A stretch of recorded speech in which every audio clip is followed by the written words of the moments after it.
of the town, friends, and there might be questions, there might be queries that would desire to ask of me. Anyone at all, dear friends. Don't be hesitant, nor be quiet, as this is not a Quaker meeting. Thou can ask me questions, please.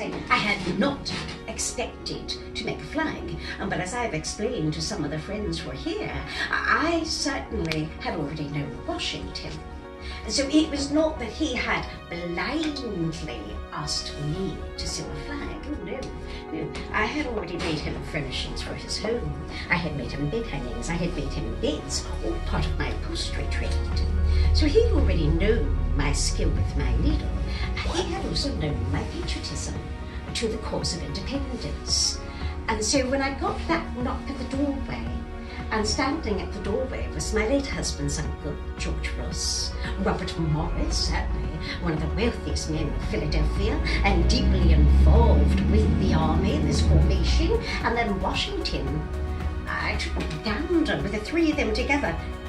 Washington had not come for another set of bed hangings. So I took them from the shop here, they being such important men, through the doorway and into the parlour. And it was in the privacy of the parlour where I discovered the task that Washington wanted me to accomplish. But again, although it was not expected, I was certainly willing to make Washington's flag. Secretly, well, I do value my head and body together. Did not want to be hung for treason, which is why I made it upstairs in the privacy of my chamber. Well, gracious. Again, friends coming about, thank thee so much indeed for stopping. That was that which is a frivolity in my dress. So if thou shalt appreciate the plainness of it, well then I am well satisfied. 'Tis what I should desire to be, my dear. Plain, but still practical. Quite good. I'm glad. Now, my dear, thou hast come here also today, and there again might be questions, there might be queries. I should try to get a few of my stitching done here, a little bit, and my apologies, as it appears to be a bit of a busy morning, one to the other, but thou hast come today, and perhaps not aware that thou hast come to the shop itself. This being the room where those who come through the doorway will come with those goods, usually a bundle of cloth, and then they will want me to pick up items for their home. Well, take a look about the room. Examine closely and see. I am not making clothing. At the moment, I'm working upon a loose case or a slip case for a chair. This loose case, as I shall see what it shall appear to look like when it's completed, it will be much of the women's work in the upholstery trade. Or the men will do the arduous tasks. They will do sofas, settees, easy chairs, and the stuffing of those chairs, and quite again arduous work. I have all my hands can be filled with the needlework.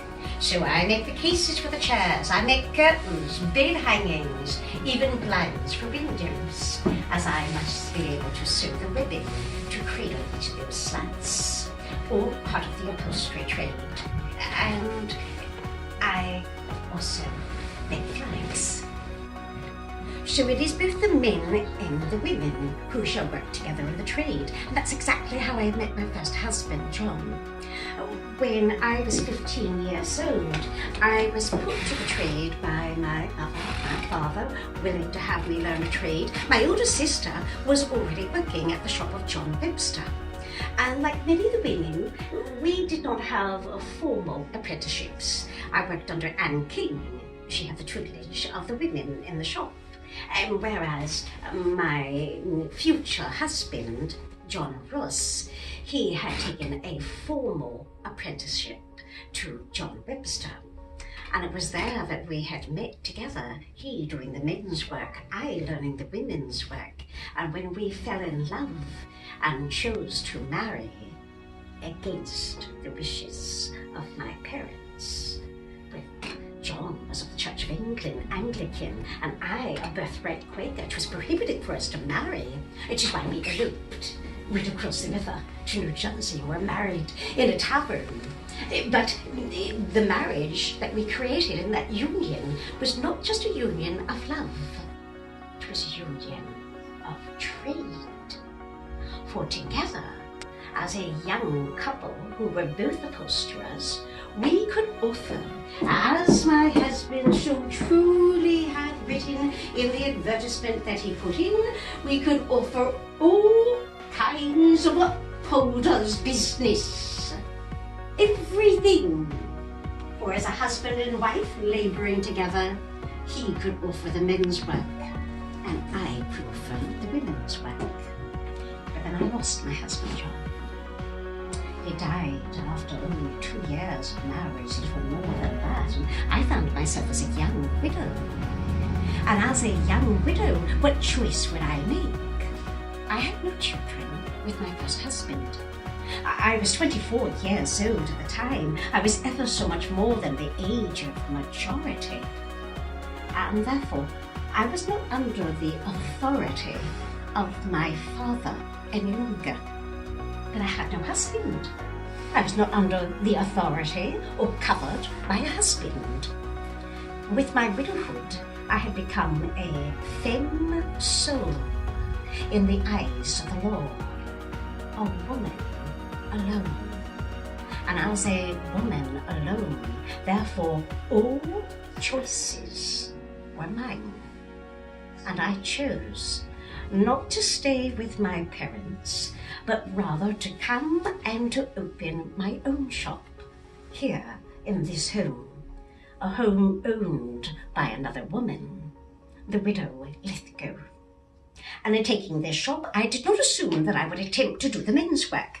I had not been trained in it, but I knew that there would be plenty of work for me to be able to make bed hangings, to be able to make the cases of the chairs, and so I started my own shop as a woman, Elizabeth Ross. But I cannot deny, I struggled. The time I lost my first husband, John, was the first month of 1776. The turmoil about this city, our future becoming ever so much more uncertain. I did not know from many what path was going to be taken with this country. And those who can afford these fine furnishings that I shall make, they are always the wealthy of the city. They can afford the expensive imported copper plates and checks and dimities, English imports. And they were not eager to be able to spend their money for these furnishings for their home if the future of the country was not certain. So I struggled. Those were Quakers. They would not purchase of me either. I had been read out of the Quaker meeting when I had married my first husband, John. So it was with gratefulness that I got that knock at the doorway, and it was Washington desiring a flag. This, as I have said to some and heard me say, I was willing to make Washington's flag to support independence. And I also understood it would be good for business. Sadly, war can be profitable for those who are purveyors of the goods. And 'tis why there shall be many of the upholsterers who have now, in during that time of war at least, had become makers of tents, makers of drums, makers of those items needed by soldiers, mattresses and beds. For myself, 'tis when I became a flag maker. Again, 24 years old, and I have never stopped, exception of the occupation of the city, when it would have been pure foolery to have made flags against the king or anyone. But again, I had not designed the flag. I had not chosen the stars. I had not chosen the stripes. Washington had come with a drawing of what he wanted me to sew, and very boldly, I changed the stars. Well, I am a woman.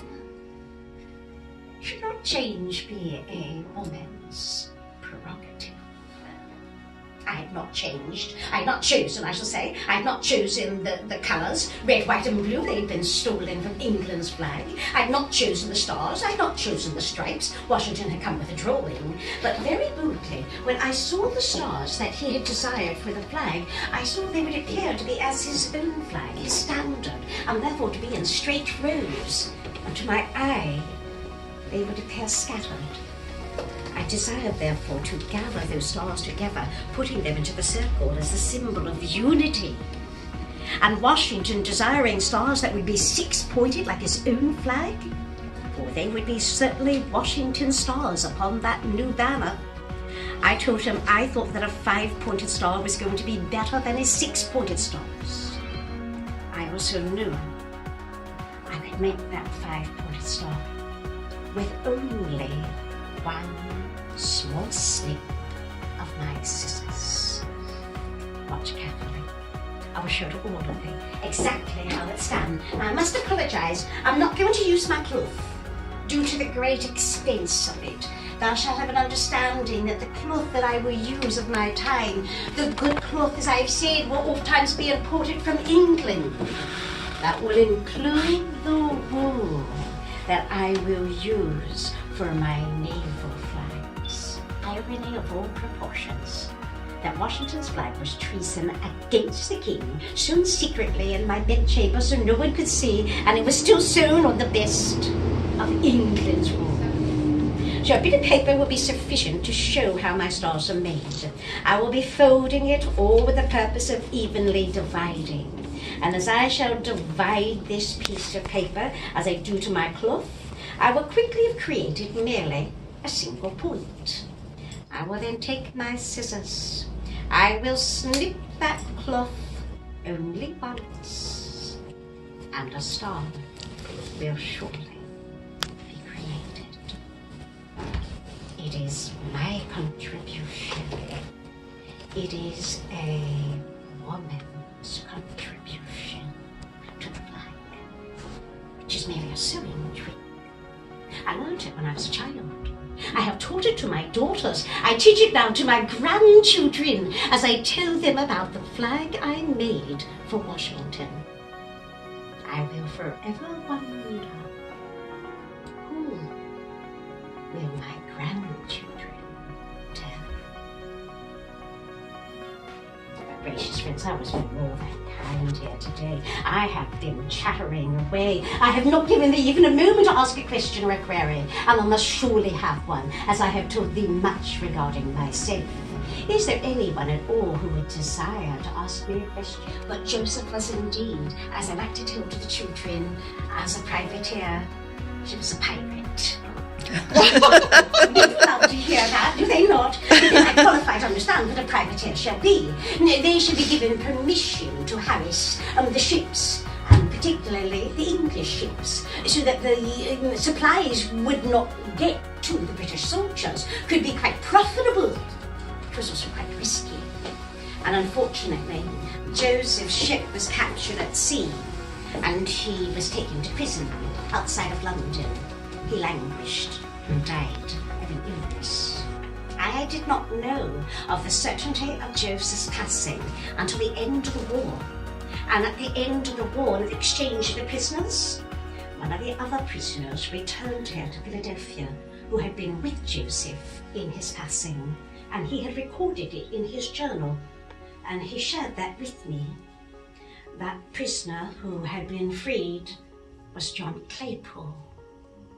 His visits became more frequent. And it is how I've come to have the third husband, John, Joseph, and John. I will not get past the chains, I promise, indeed. I hope that gives you a better understanding. My husbands were all willing to be fighting for independence. I, being a young woman in a time of great turmoil and war, 'tis why when many friends shall come and they shall wonder, they say, thou does not own this house? I cannot afford such a thing. Perhaps if circumstances had been better, Perhaps if I had not been raised as a young woman in a time of war, perhaps I could have been more fortunate. But nevertheless, there are many such as myself, workers, artisans, widows, women. We are lodgers, as I am, a lodger. Again, I have answered more than thou desire, but I hope it helps thee. I can receive orders for upwards to 50 flags at a time. Well, I've got daughters, nieces. They will help me in my trade. And I do not sew them here any longer. No, I live with my third husband upon French Street, and 'tis there upon French Street where I have quite the active flag-making trade. I still do upholstery work. So if the gentleman desires for new bed hangings or beds or cases for his chairs, I will still be willing to accommodate him. I do speak to the man and not to the ladies.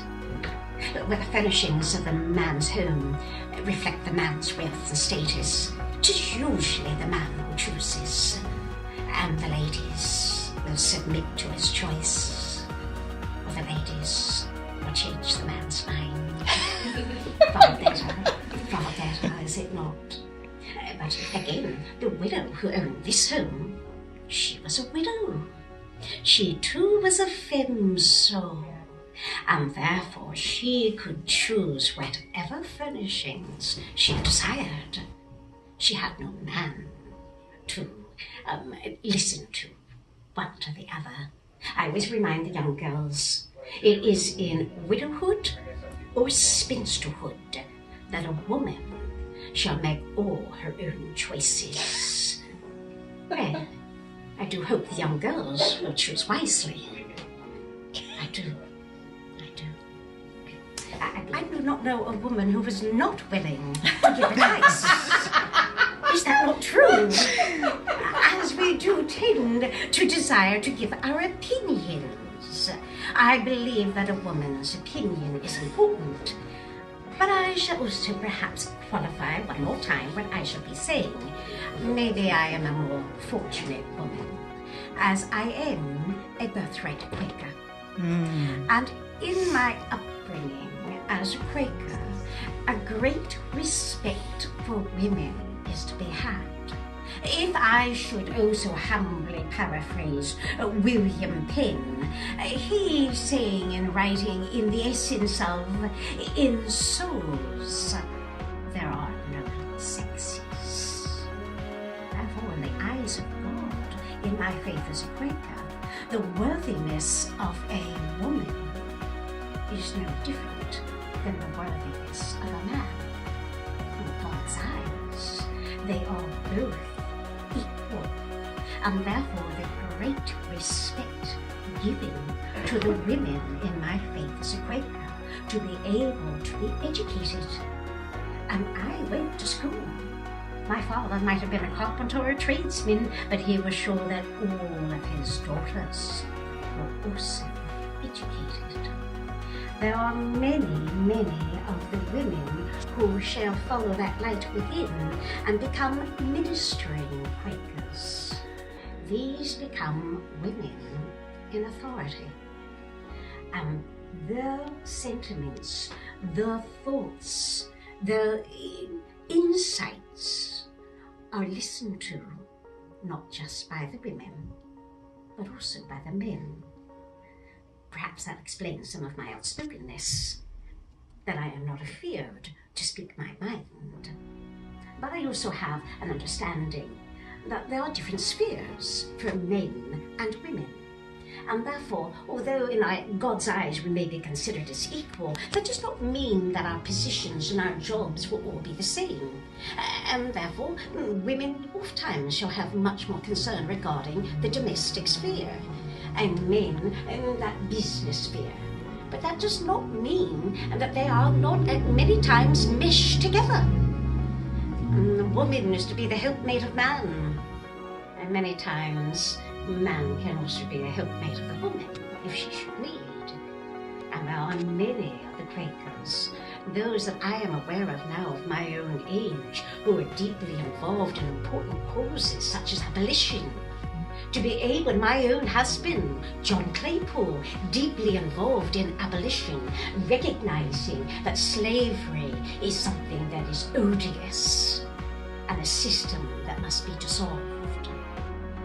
But there are husbands willing to turn to their wives who are gifted in such a manner, and they will travel about spreading this understanding to others, and the men shall support the women in such endeavours. I believe this is the better way. But again, I'm fortunate perhaps to think such, having the upbringing I have had as a Greek lord. Yes, so as now have I sort of a foot, and it shall also be therefore the blocks representative of a foot square. And so the notches in my table usually would be twice this size, yet in being accommodating the space of those coming to visit. 'Tis in the same manner that I would say to the children, my yardstick, what is missing upon it? Numbers. There are no numbers. Rather, I have notches. I know full well 'tis the half of the yard, 'tis the third of the yard, 'tis the quarter of the yard, 'tis the eighth of the yard, made by the notches. And yes, the divisions of the foot here upon the table, if I need such. And dear gracious me, if as a woman of the needle I cannot see the half of the inch, the quarter of the inch, the eighth of the inch, the 16th of the inch, and the 32nd of an inch by the look in my eye to my stitchery, well then I'm not so good at my trade, am I? Am I? That was indeed exactly, it is a measuring table. I work with large goods, and these large goods with many, many bolts of cloth. I clear off my table, I shall measure out the cloth, much faster, much easier, my dear for me. No machinery for sewing, no. But a young girl's going to have a needle in her hand when she's 4 years old. By the age of 6, she begins to learn how to sew straightly. By the age of 10 and 12, she should be able to make the domestic goods that she shall need in the home. Towels, sheets for the beds, pillows, and cases. And for myself, by the age of 15, having attended schools, the schools of the Quakers, having learned how to read, how to write, or the rudiments of the mathematics taught to me, as well as the natural sciences, by the age of 15, it was better that I would be put to a trade. And my older sister in the trade of the upholsterer, I followed with her steps to the shop of John Dovetail. There learning how to make these beautiful goods for a home. Curtains, cases and chairs, blinds for windows.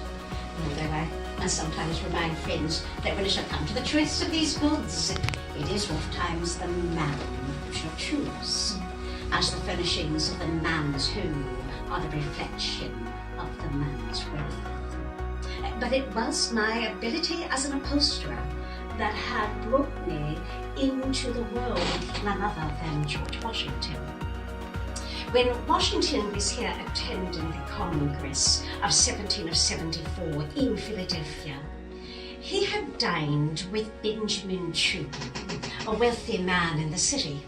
And it just so happened that my first husband, John Ross, and we were working for Mr. Chew as we were making furnishings for his daughter upon her marriage. Our shop was not here, no. Our shop was upon Chestnut Street, as thou shalt see the large advertisement my husband had put into the Gazette. And so 'twas there that Washington had come to Chestnut Street. Immediately, the day after, he had dined with Benjamin Chew. Mr. Chew must have given a good recommendation to John Ross, the upholsterer. And so that next day, Washington ordered goods from us. We made him bed hangings. We made him beds. All of which he took back with him to Virginia. We had learned who I was, my skill with my needle, and yes, the patriotism that my husband John and I had for the cause of independence. And he sought me out a year and a half later to make that flag against the king. He had learned I could be trusted. My husband John had died. I had come to live in this home as a young widow, and I was eager to make Washington's flag, but not foolishly. Not upstairs in my chamber, where I'm Not, I should make sure I can say that clearly. I made it upstairs in my chamber, not here in the shop, which would have been foolish. For to have made that flag for Washington here, the wrong person could have come through the doorway. Whereas upstairs in the privacy of my chamber, I knew no one would see. But I did not design the flag. I had not chosen the stars, I had not chosen the stripes. Washington had come with a drawing of what he wanted me to sew, and very boldly I had changed the stars. Washington had wanted stars that would be 6-pointed. His own standard, his own flag had 6-pointed stars. I told him a 5-pointed star was going to be better, and then showed to Washington how I would be able to make my 5-pointed stars so easily and quickly, folding my cloth only several times as I'd done with this bit of paper. One small snip of the scissors and a star will be created. My small contribution to the flag. And yes, as I am bold enough to say, a woman's contribution. But the star now see, and that was a hearty huzzah. I see that to do with the flag that I made. And even the mystery of what kind of cloth it is made from. Would I like to learn about cloth today? It is quite the mystery. It appears that in that time, the children, nor many of the adults, have the slightest idea of where cloth comes from. So, dear child, come here. I'm going to set upon the railing the 4 fibres from which cloth is made. And I will venture to see if thou shalt try to guess what they might be. Now, the adults, they might be able to guess also. Come forward to be able to see them. Thou shalt be able to touch them and feel them if thou wishes. And that shall make it much easier to identify them. So let us begin. Touch each one once, my dear child. Go right ahead. Touch them and feel them. But I shall have to try to identify them and learn what they are. So the first one I'm going to ask, of the 4 that thou hast seen, and thou hast had the chance to touch for a moment and can feel again, which one of these comes from an animal? Well done. Thou hast indeed chosen properly. This one comes from an animal. Now, does thou know what animal it comes from? I should give you a little hint.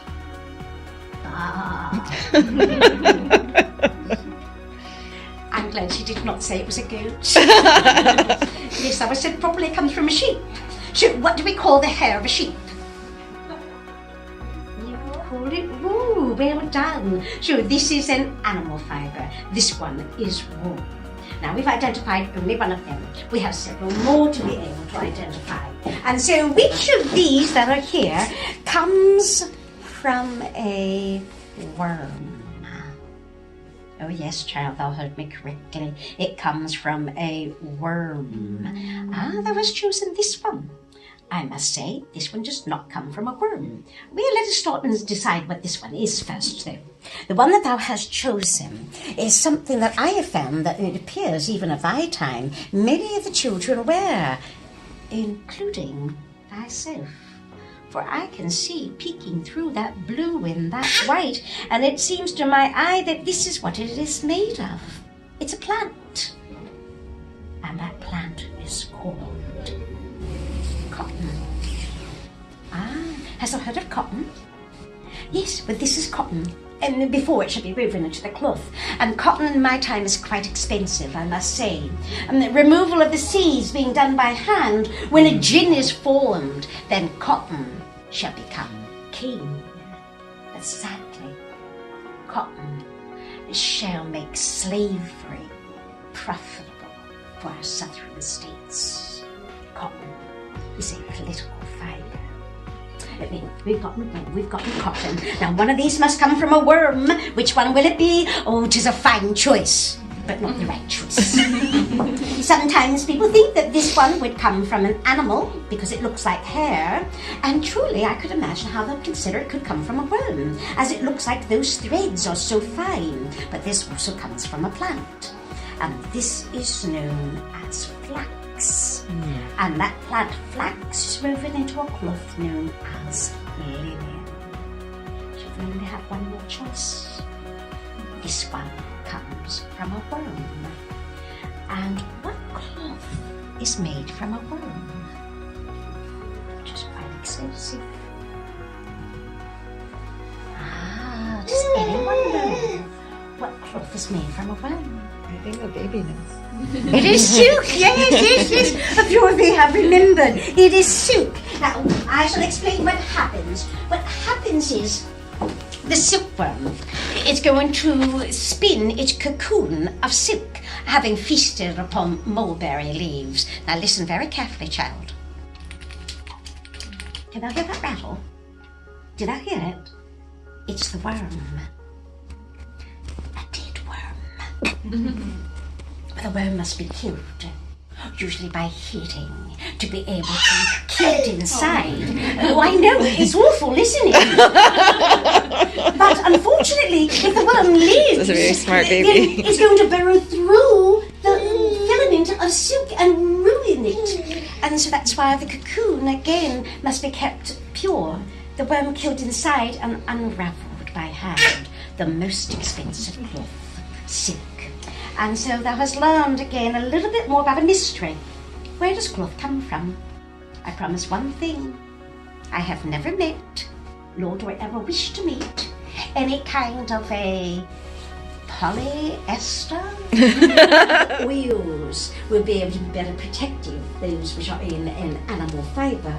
But when it comes to making the straws, I do use linen. Cotton I would love to use, but it's much too expensive. And the linen is much more readily available. And therefore I am able to fold my cloth just like I fold the paper with my linen or my cotton, to be able to show that mystery of how I make those stars. Washington won its 6 pointed stars. One small snip of my sisters. Take it home, madam. Let everyone know Betsy gave that to me.